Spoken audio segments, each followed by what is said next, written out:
Hi friends, இன்றைக்கி என்ன lunch பண்ணுறேன்னு பார்க்கலாமா? மொச்சக்கொட்டை போட்டு கருவாட்டு குழம்பு தான் பண்ண போகிறேன். அதுக்கு ஃபஸ்ட்டு மொச்சக்கொட்டையை நல்லா வறுத்துட்டு வேக வச்சு எடுத்துக்கலாம். இப்போது எண்ணெய், கடுகு, வெங்காயம், தக்காளி, பூண்டு போட்டு நல்லா வதக்கி விட்டுக்கலாம்.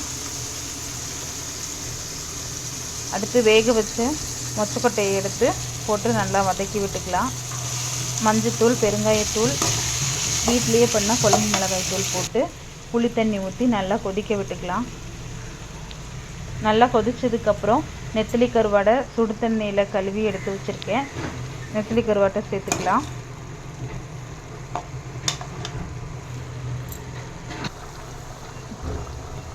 கருவாடு போட்டதுக்கப்புறம் ஒரு 5 நிமிஷம் நல்லா கொதிக்க விட்டுட்டு லாஸ்ட்டாக கொத்தமல்லி போட்டு இறக்கிக்கலாம்.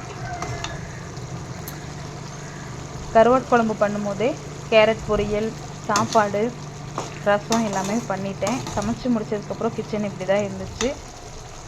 பாத்திரத்தெலாம் கழுவிட்டு அடுப்பு எல்லாத்தையும் நீட்டாக தொடச்சி விட்டுட்டேன். இப்போ என்ன லஞ்ச் பண்ணேன்னு பார்க்கலாமா?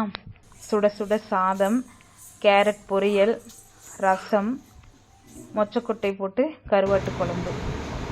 இன்றைக்கி இவ்வளோ தான் லஞ்ச். உங்கள் வீட்டில் என்ன லஞ்சுன்னு கமெண்ட் பண்ணுங்கள். ஹவுஸ் ஒய்ஃப் பிளாகை லைக் பண்ணுங்கள், சப்ஸ்கிரைப் பண்ணுங்கள். நெக்ஸ்ட் வீடியோவில் பார்க்கலாம். பாய்.